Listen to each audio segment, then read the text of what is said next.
I'm afraid of being alone, so I gotta bring my family with me. Street, bro. God damn, man. God damn, bro. I love you, bro. Proud of you, man.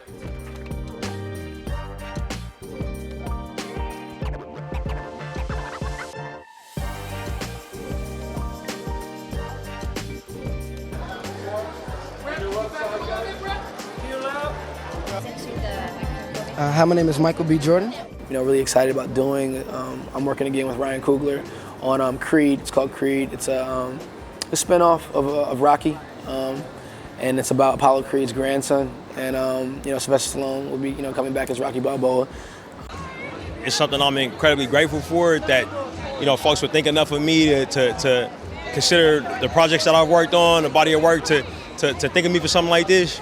I mean, I'm always happy, so I mean, this is great. I'm good. I'm feeling good. I'm feeling great. Just to be in the atmosphere with your peers and stuff like that, it's cool. It's great. So I got nothing but the utmost respect for anybody who's dedicating their life towards the future generations and making sure that their minds are solid. I'll leave it in their hands if they ever want to take my film and teach a class on it. Man, God bless them, and I think they'll know how to do it best. It feels great, man. It feels I've been extremely blessed my life,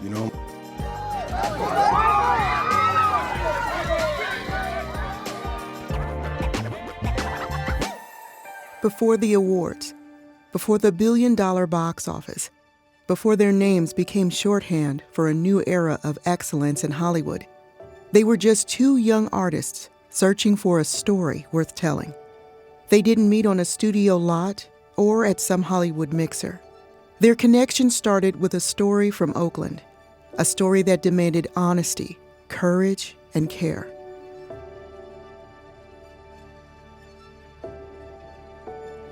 What began as a single independent film became a decade-long collaboration that reshaped franchises, redefined representation, and stretched from intimate character studies to global cultural events. Across every project, one thing remained constant. Jordan and Coogler weren't just making movies. They were building a body of work that put Black and marginalized stories first. This is the journey of two artists who rose together, challenged each other, and changed what Hollywood believed was possible. A story of craft, brotherhood, and legacy. A story that is still being written today. Yeah, I can talk about this guy all day.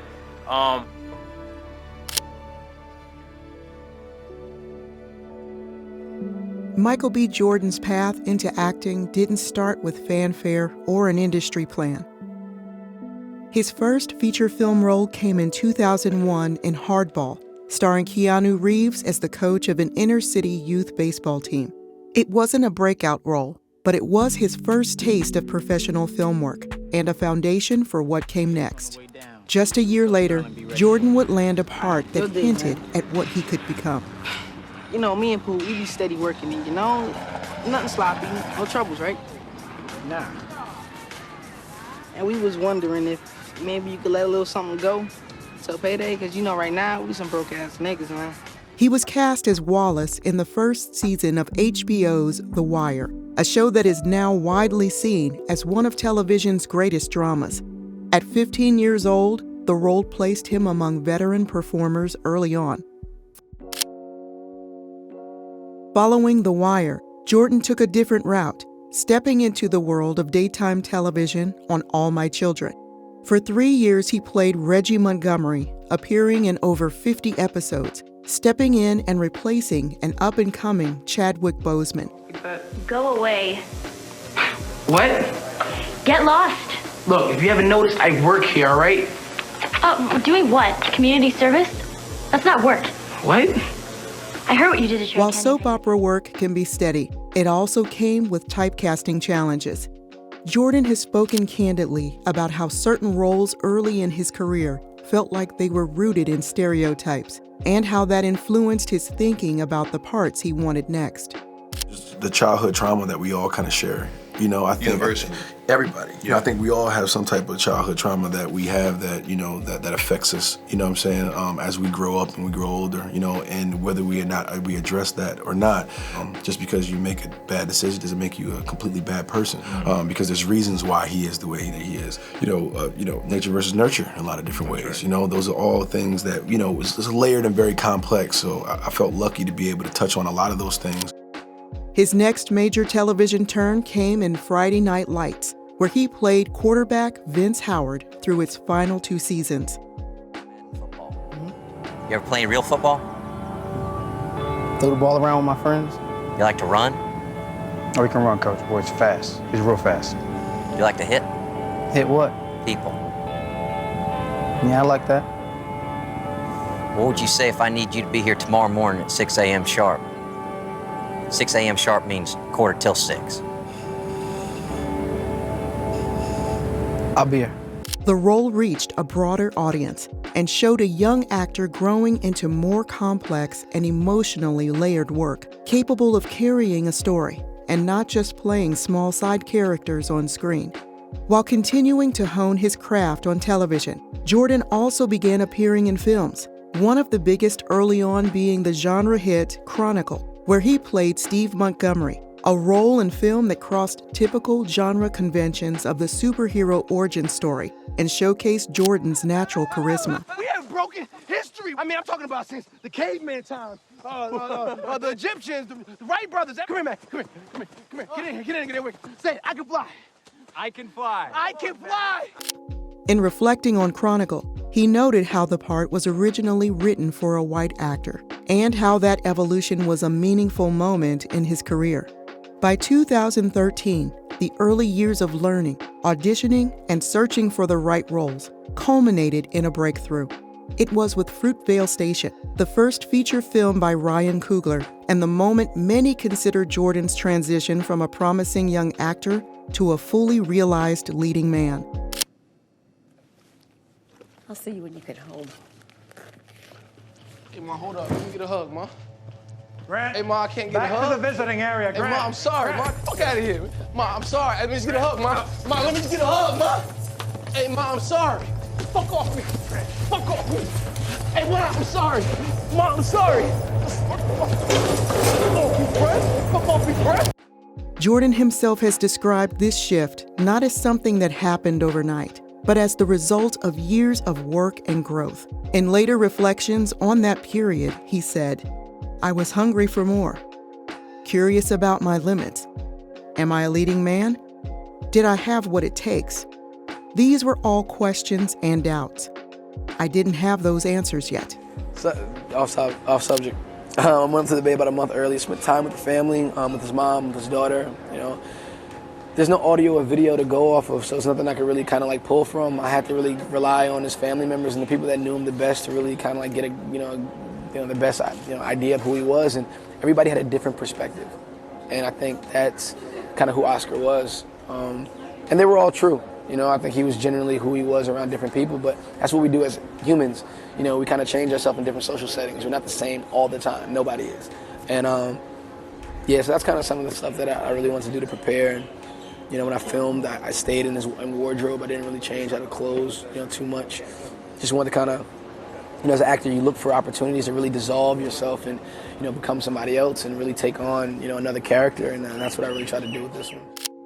I was my first time coming to this festival was 2009, almost 10 years ago, and I had a film in a short film corner in an American Pavilion, and it was my first time ever outside of the United States, and I really fell in love with the place. I would look out at the water, walk around and see everybody working on their films, dressed up in their tuxedos, but I actually spent a lot of time out here on the beach, watching the films that would play for free. I would watch them over there, I would watch them over here, so it really is, coming full circle for me.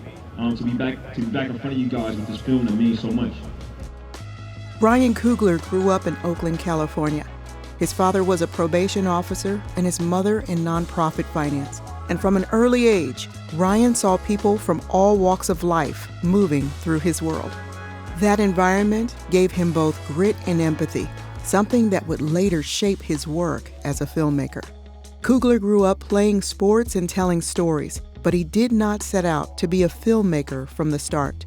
After high school, he earned a football scholarship to St. Mary's College, but it was a creative writing class that pushed him to think seriously about storytelling. I'm not smart enough to teach college,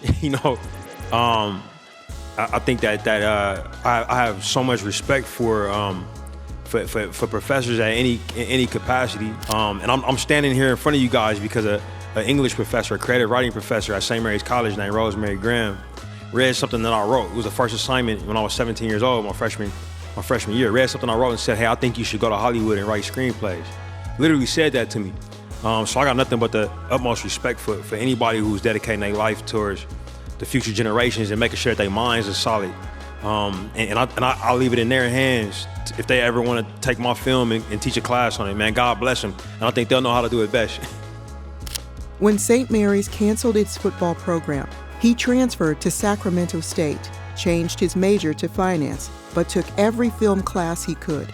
By the time he graduated, he was in love with filmmaking. That passion drove him to the University of Southern California's School of Cinematic Arts, one of the most respected film programs in the world. At USC, Coogler began making short films as a way to explore people and stories he knew from his own world. Among them was Locks, a moving and abstract short about a black man making the decision to shave off his hair as a selfless act of kindness for the most important person in his life. The film explores the significance and iconography of Afro-textured hair without a single word. His next short, Fig, was about a woman trapped in a life she is trying to leave and the daughter she is trying to protect. Even in Coogler's earliest work, it's clear that he had a solid understanding of the films he wanted to make thematically, focused on aspects of the modern Black experience in America and the diaspora of African Americans. Fig went on to win awards, including the Directors Guild of America Student Filmmaker Award, as well as the HBO Short Filmmaker Award. It's coming from the Sanders Institute is treating me like family, since going to the labs. So I think it's something that's coming from family. So it's something I should be thankful for, to them and to the artists that are involved. And more than anything, it's giving me the responsibility to work even harder, and to keep marching forward and telling stories in this field. Are you getting used to all this yet? No, not at all. I don't think it's something that anybody could ever get used to, Then everything changed in January 2009 when 22-year-old Oscar Grant was shot and killed by a Bay Area rapid transit police officer at the Fruitvale BART station in Oakland. It was, more than anything, it was a proximity that it had to me in my life. I was in the Bay Area when it happened. I'm from there. I love the place. I'm 22 years old. I was 22 years old at the time, the same as Oscar was. And I think that, being the same age, looking like him and seeing that tape, seeing myself in that tape, seeing my friends and his friends, and having been in similar situations, really affected me. It resonated with me as a human being, and sadly, it's relevant right now with the Trayvon Martin case happening in real time. It just spoke to me, and I thought, I love the way Ryan Coogler decided to tell this story. He, being an African-American man from the Bay Area, could have written a movie that was an indictment of our judicial system. He could have written a movie that was an indictment of police, an indictment of other people of color, that aren't his own. But he basically just decided to restore some of Oscar Grant's humanity by just showing the good and bad of him. And I think, that was refreshing, and I wanted to be a part of something like that would hopefully have a social relevance. And then seeing how the case was handled, how people kind of lost sight of the fact that this was a normal guy who didn't make it home to the people that he loved, and turn him into whatever they wanted him to be at the moment. Whether it was for a political agenda or whether it was to promote any kind of agenda that they had. Whether they were trying to make him out to be a saint or this horrible sinner. So I thought that maybe doing a film like this could provide insight to what it's like to be someone like this. What emerged was not just a debut feature, but a deeply personal film about community, identity, race, and the value of life. It put Oakland on the cinematic map and announced Coogler as a filmmaker whose voice and ideas did not come from exploitation, but instead honor, which he carried through every project after Fruitvale. The success of Fruitvale Station changed everything for Michael B. Jordan and Ryan Coogler. I mean, it's huge. I mean, Ryan is definitely a part of like the Sundance family. He was here, with the labs, and that's how, he got the opportunity to work on Fruitvale Station. It's big. He's 27 years old, and his first movie is like this huge success. It's really rare, and like, I don't know, sometimes like I look at him and I'm like, oh my God, the future that he has is so big, and he's a really good person and he cares about important things, and I know he's gonna do bigger things. Coogler had proven he could tell intimate, deeply human stories, and Jordan had proven he could carry a story of that magnitude. But their partnership was only beginning. In finance, like, it's known that you want to get in on the industry before it takes off like crazy. You know what I mean? And I was writing the script with Michael in mind, and I was actually scared. I was terrified that I don't know if I ever told him this, but I was terrified that he would get a similar movie or another movie, and he'll just explode, and I wouldn't be able to afford him. You know what I mean? So that was the idea that I had for Mike. I just knew he was the guy. And I wrote the script with him in mind. Yeah, it's crazy.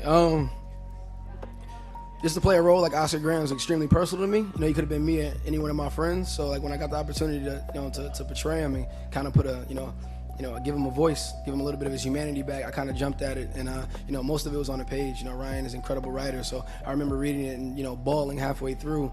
And it was just an opportunity I couldn't pass up.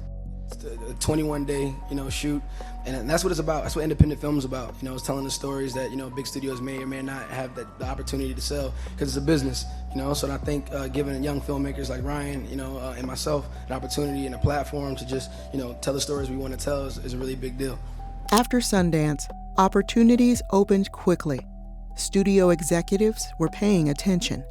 The trust Jordan and Coogler had developed on Fruitvale Station became their compass in navigating these early career decisions. Together, they expanded what it meant to be young Black men thriving in the mainstream, while staying true to stories rooted in real experience, emotional depth, and cultural truth.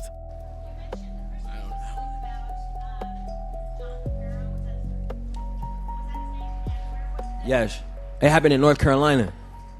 Yeah. Yeah, it was in 2013, towards the end of 2013. Yeah, you guys should look into that. Also, Rainisha McBride is another one. Alfred Wright, Jordan Davis. Yeah, it's a lot. It's a lot. Yeah.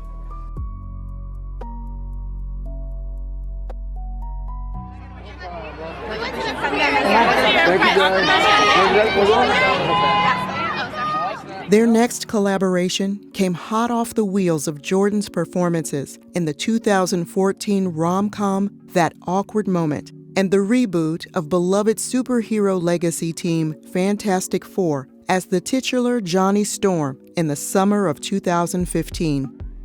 Both projects were critically panned and commercial flops, but Jordan ended the year on a high and a return to form. In November of 2015, Creed hit theaters as the new chapter of the Rocky saga.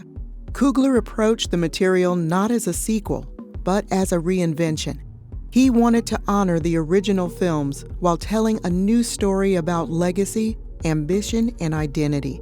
Jordan stepped into the role of Adonis Creed with the same commitment he had brought to Oscar Grant, learning to fight in the ring, understanding the character's psychology, and exploring the emotional vulnerabilities of a young man trying to find his place.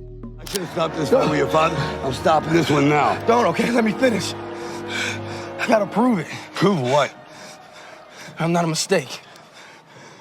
Coogler allowed Jordan creative input, trusting him to shape the physicality and emotional core of the character. Jordan, in turn, relied on Coogler's guidance to navigate both the personal and professional demands of the role.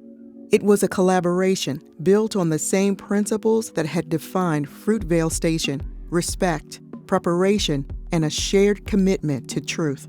Well, the script is something I've been involved with since the beginning, so there's so many drafts and versions of it.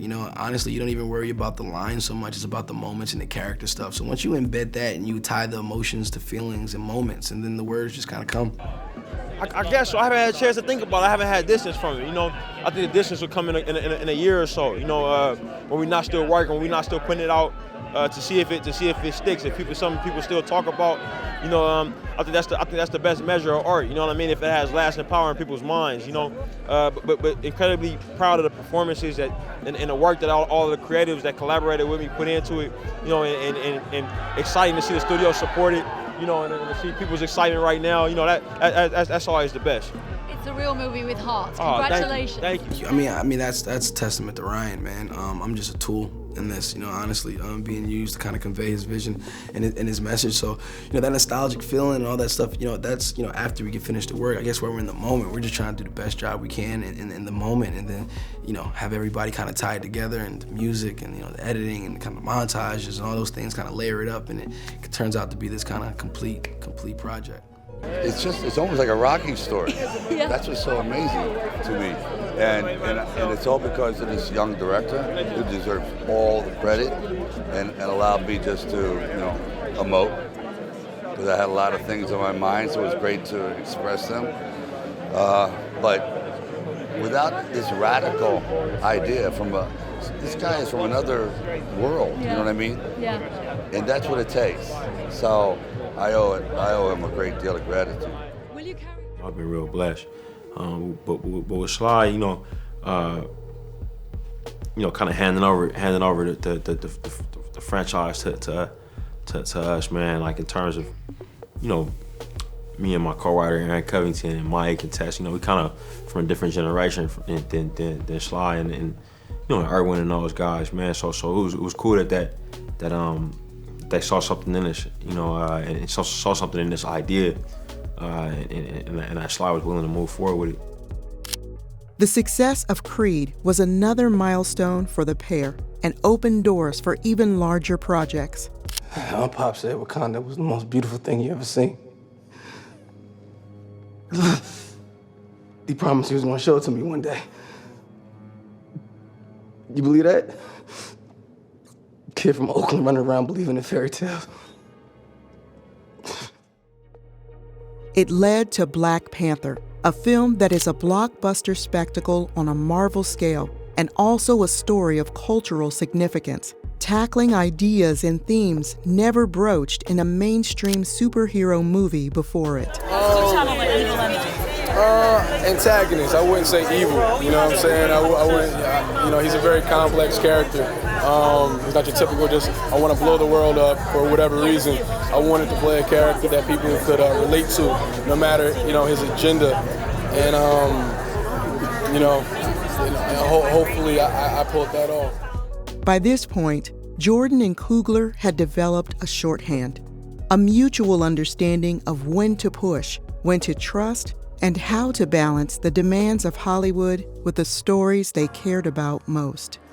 I think it's important, you know, for me, I thought the film was an opportunity to comment on all facets of the African experience, you know, be it the experience on the continent versus the experience of the diaspora, you know, and where I'm from, my community, we fit into the diaspora, you know, people of African descent that are born and raised in other places, you know, and that idea comes with certain feelings, comes with certain perspectives, comes with certain situations. So, you know, I thought the film would be a great opportunity to explore those things, you know, all within the confines of a Marvel, you know, action movie, you know. Why do you think the response has been so overwhelmingly positive?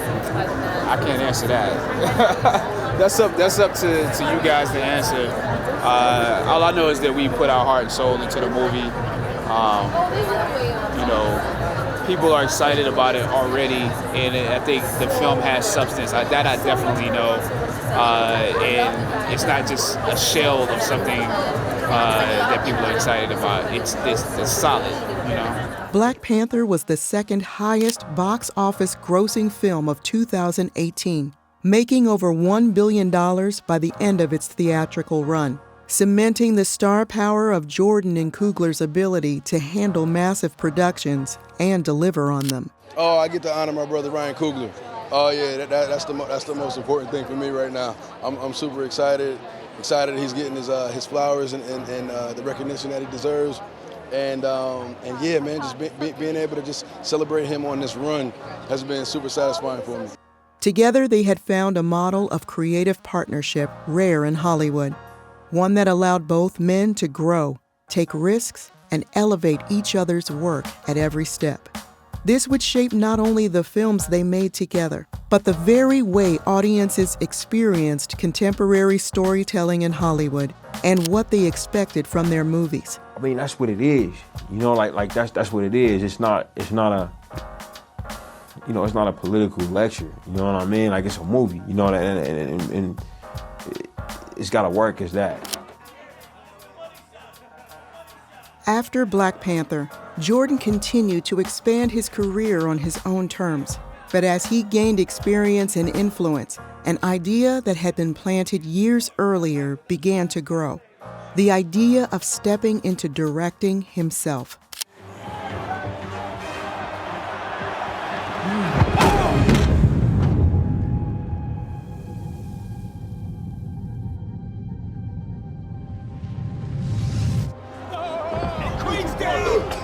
It's evolution, growth. You know, I think, acting for as long as I have, you start to develop, an opinion of like how things go, and you want to be, even more creative and exercise different muscles. You know what I'm saying? So for me, it's been very transformative over the years, and doing something I've never done before, and just what could I learn? How could I grow? That's what I did. It was incredible. He's so good. I think, I would say that he's a natural director, except that I think he's, been working as an actor for such a long time that he's learned so much through that kind of practical experience. And I think he brought that to the project. And obviously he knows this world so well and knows the world and Creed so well. He's kind of the only person, I think, that could do this sort of new installment of the franchise with as much heart and skin in the game, literally, He has the power to make magic. He has the power to get to the truth that all of our humanity is real, that all of these constructs that we make, race, identity, citizenship, though deadly, Mike shines through that. I've seen him do that on all my projects. I've seen him do that on others. I'll be forever grateful to him that he shares his truth with me and my projects, but that he shares his truth with the audience. Jordan's directorial debut came with Creed 3 in 2023, a film that blended his deep connection to the character of Adonis Creed with his growing voice as a storyteller. It was just a natural progression, of the franchise, my place within, that world, knowing the character so well, knowing the story, and kind of having a vision and ideas of where I wanted the story to go. I felt like I was the perfect person to kind of step in and do it. And the acting, directing bit, one of the hardest things I've ever had to do, but the most challenging, and it was a transformative experience, and it's a lot of fun, and I'm looking forward to doing it again. At the same time, Coogler was beginning a new position as an executive producer at Marvel Studios. After the monumental success of Black Panther, Coogler was asked to oversee several of the studio's upcoming projects, hoping that his insight could help recapture the magic of Black Panther, along with the studio commissioning a direct sequel. But before this film could be fully realized, Chadwick Boseman passed in 2020 after a silent battle with colon cancer. His death affected Jordan and Coogler, losing a friend, an older brother who helped to guide and push them to their best. When I asked you guys, bear with me a bit, I never had to speak about Chadwick directly since his passing. So I'm gonna do my best. When I think of Chadwick Boseman, I think of three things: leadership, teaching, and generosity. Chad felt thousands of years old. He was that calm and that wise. It was a very unnerving feeling to be around him. Our first time together, we were completely alone, and he somehow snuck into a hotel room I was in during a massive press tour for Creed. And I was so impressed by that. I asked him how he got past everybody, and he smiled at me and said, "That was the Panther." The three shared a strong bond, and to this day, Jordan and Coogler reflect on their time with Boseman fondly, carrying his memory with them. So many people who have kind of shaped the mold over the years, people that I've learned from, actors and filmmakers that have always given gems, and I've been able to watch, you know, and kind of like apply that to my process and things that mean something to me. So yeah, quite a few. In 2022, Black Panther: Wakanda Forever was released, and the film focused on lineage, death, and how to move through trauma and tragedy. Yeah. I mean, that was the only way, because for us, our experience of Wakanda was wrapped up in our experience of Chad, you know, so we couldn't do it another way. Coogler returned to write and direct the sequel, and Jordan appeared in a cameo, reprising his role as Killmonger. Are you gonna be noble like your brother, or take care of business like me? Are you okay? Boseman's real-life death was used in the film, creating a moving send-off and memorial for their friend. For me, the most important thing is just thinking about the why. Why are we moving forward? Why are we continuing this without him? You know, and what would he have wanted? And I feel very strongly from the guidance of our director that this is something that he would be proud of. I think when I heard of his death, apart from the shock and the sadness of it, part of me did think, I guess we won't be doing it again, because how can we do Black Panther without Black Panther, you know? And I hope it's a good film that honours that loss well. I think it's what Ryan Coogler does very well, to balance that thing of great high-tension action, but also believing in the characters. I felt fortunate to have the opportunity to make another one of these. Obviously, we had to navigate our grief, which is like a part of life, you know, and the unique situation that we were in. There wasn't a lot of other situations we could point to that were similar, so we felt like we were kind of making our own way through it, if that makes sense. But we did have each other, and we did have our experience with Chad, and I felt like we just kind of took it one step at a time and came out on the other end with a finished movie. We'll see how people react to it. The film was received well by critics and fans and served the memory of Boseman and the character of King T'Challa that he and Coogler brought to the screen.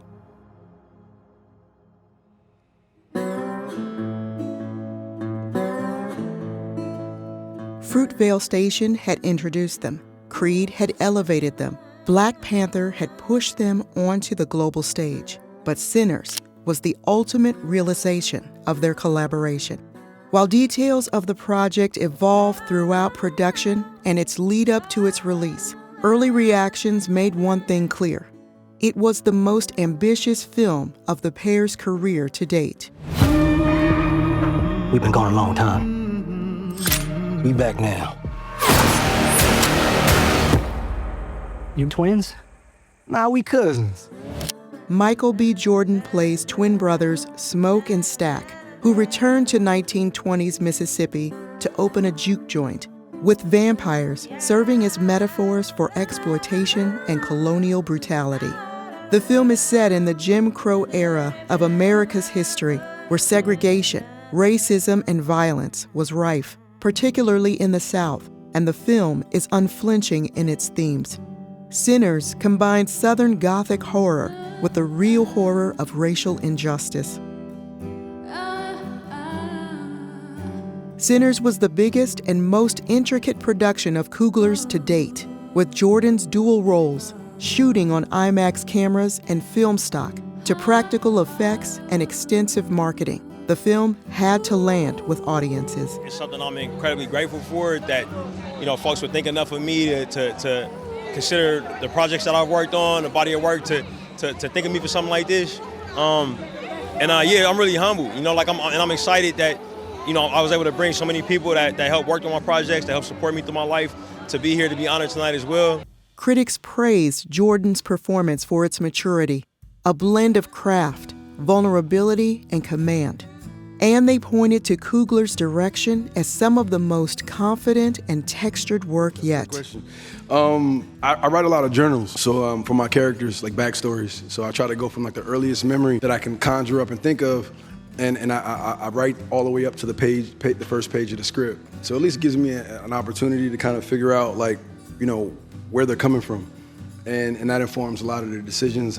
But these particular characters, I did a lot of chakra work, you know, on their childhood trauma, and like, you know, to kind of differentiate the two of them. You know, Smoke is you know, it's a bit more, you know, he's quiet, he's a protector, you know, and the Stack is a little bit more light and buoyant and a little bit of a slick talker and a troublemaker. So I tried to just establish different perspectives, you know. They have an outstanding relationship for their entire lives. So just imagine you being in a partnership for like, you know, 30-something years. How many times they would argue, how many times they would keep score on who's right and who's wrong. You know, all these things I kind of just started to build up, and so they could have a history between each other. And those are the things that hopefully came to light in between the lines, those nuances between the two. And yeah, there's some other things that it's probably like boring that you guys don't want to hear about, but that's a little bit of the work.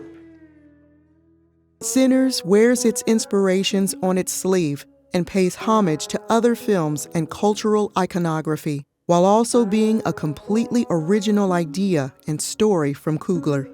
The film resonated widely, earning 16 Academy Award nominations in 2026, breaking records and solidifying their place among the most influential creative duos of their generation. For both men, the achievement wasn't just about acclaim. It was about longevity. It was about proving that two young Black creatives who started with an intimate story about a life lost in Oakland could rise to the highest levels of the industry without losing the core values that shaped them. Representation mattered, but what mattered even more was the consistency of their excellence. In an era shaped by superhero universes, remakes, and streaming, Jordan and Coogler became reminders that cinema still had room for original visions and personal storytelling. At the 98th Academy Awards on March 15, 2026, the culmination of Jordan and Coogler's creative journey together was put on the world stage one more time. Jordan received one of the highest achievements of the night, being awarded an Oscar for Best Actor, his first nomination and win. It feels great, man. It feels you know, I've been extremely blessed in my life. You know, it's like when you know people are invested in you. I mean, I've been doing this for 25 years, you know, and there's a lot of people who've seen me grow up in this industry and grow up in this town, and they looked out for me when they didn't have to. You know, they wanted me to do well when they didn't have to. You know, that goodwill, those guides, you know, I always felt like people had a genuine support for me. And it makes me want to, you know, make people that you care about proud. My parents, Ryan, you know what I'm saying, my other collaborators, myself, you know, and also the kids that are coming up. I'm really big on the next generation. So trying to be an example. I'm not a big talker, but I'm about that action, you know what I'm saying? So I like to lead by example. Coogler won an Oscar for Best Screenplay, along with Coogler's longtime musical collaborator since his short films at USC, Ludwig Göransson, who won his third Oscar for Best Original Score. I'm going to celebrate with my family from Sweden, and also with my family from Sinners. You know, I've been working with Ryan for 16 years. Michael B. Jordan, we've done 5 movies together, and you know, we're growing into this, and you know, being around each other for this long amount of time is very special. And finally, the film was awarded Best Cinematography to Autumn Durald Arkapaw, who collaborated with Coogler on Black Panther: Wakanda Forever. A lot of little girls that look like me will sleep really well tonight because they'll want to become cinematographers. And I know that, you know, in here. So I think that what I mean by that is that just being on stage, getting this award for a movie like that will change so many girls' lives because they'll be inspired when they weren't before. Sinners was built on all of the connections that Coogler has made throughout his filmmaking career, and he brought all these people together for his biggest, most ambitious picture, and it paid off. You enjoy the night? It's pretty incredible. I love it. You know, it's an honor to be in the company of so many talented women, and tonight we have the pleasure of introducing 3 of them, the women of Sinners. And I just want to say thank you to these amazing women that we honoring tonight, just for saying yes to this crazy story, for saying yes to us. You know, without y'all, we don't have anything. As Hollywood continues to shift and trends come and go, one thing remains consistent. Jordan and Coogler's partnership is not just about the films they've made, but the future they're helping define. Across a decade of work, they kept raising the bar, not only for themselves, but for the industry that watched them grow. Now, they move into the next chapter. Jordan expanding his ambitions as a director and producer.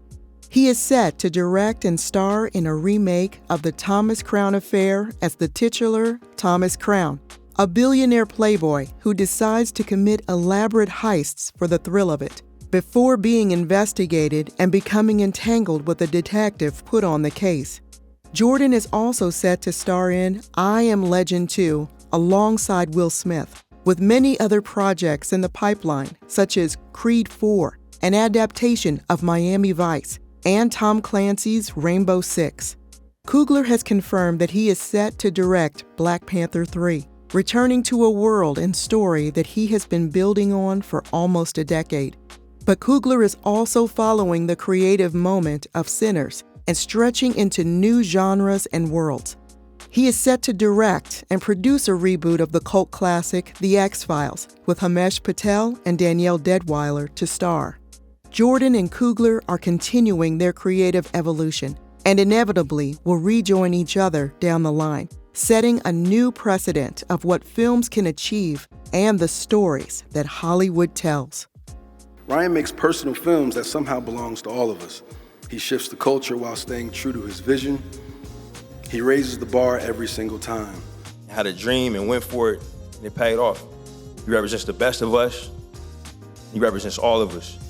So I just want to say thank you, bro, for always trusting me, all the crazy ideas, all the crazy notes. I want to apologize for putting you in all that blood, for having you get punched on camera, for everything I've done wrong to you, bro. I apologize.